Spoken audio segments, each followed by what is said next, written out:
when we mention like your roots or your background or your story, you mentioned that you know who your great great grandfather is, right? Like that in itself, and again, talking about the Black male experience, that's a challenge that a lot of us have. You know what I'm saying? Like when I've done like ancestry.com and you start doing your lineage, it's like you can go back about 2 or 3 generations sometimes, but once you get there, it becomes murky. You know what I'm saying? Because timeline wise, you start getting into that 1870 census. And prior to the 1870 census, we know what was going down in the United States of America, right? There was very little records unless there were slave records for people of African descent. And so like that history of being able to say, I know who my great great grandfather is a true blessing, man. Yeah, no, you're right, man. It's huge, and it's something that's I almost took for granted growing up because we would want to hear stories. So like my my relationship with my grandfather, Mm-hmm. like I seen him every weekend, Mm. every single weekend, and it was Wow. like big family. My dad's the oldest of 11 kids, and Wow. all of them had a bunch of kids, and then it's like 13 grandsons, and we're all a year apart. Wow. So we would stay over my grandfather's and my grandmother's house every weekend. So I've got cousins where we grew up like brothers. Mm. So we would have conversations with granddad, and we would get upset because he didn't have enough stories about his granddad. Wow. But then I got older and realized like how selfish and of me to take that for granted, Mm-hmm. because I didn't have to do an ancestry.com Ooh. to even know where that lineage was. Mm. But as I got older, of course I did one and to Yeah. try to see a bigger branch of the family. But you're right, just having that foundation. So when I became a father, I can teach my son his lineage, and I can tell him stories about people he's never seen before, and it just helps, just firms a good identity of who you are.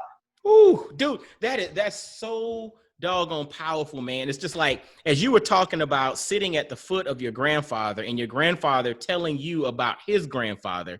It was like that was, we had 4 generations there of accurate, vivid stories being told. And it takes me back to, I interviewed a brother about a year and a half ago. His name is David Jai, and David's from Senegal, right? And he talked about growing up in Senegal, how he used to go to the village. And when he went to the village, you would meet like an elder, and the elder would call you over and say, who are you?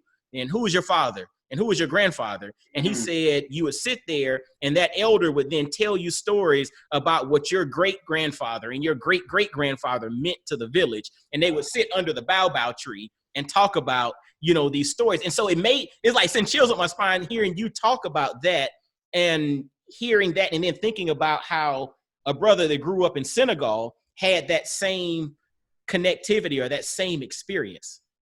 Man, no, you just resent them chills this Yeah. way. Because I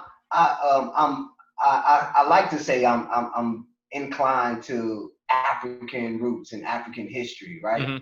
But there's always this disconnect Mm-hmm.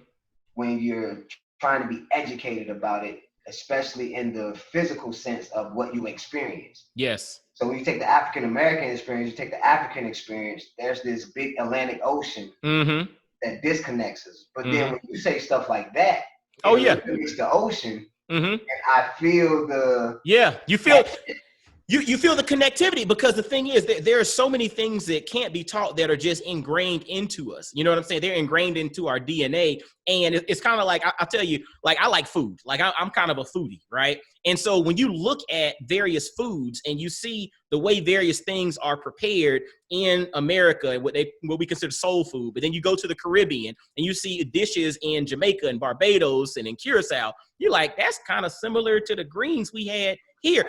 Or then you go to a Nigerian restaurant and you see like the potato leaf and the cassava leaf and this and you start like, hold up, there is something similar about all of this. And these are all folks who obviously originated from Africa, but had different cultural pathways to their current state. And it's pretty interesting that they might not have talked to each other, But the reality is there was this thing that was like this tie that binds, so to speak.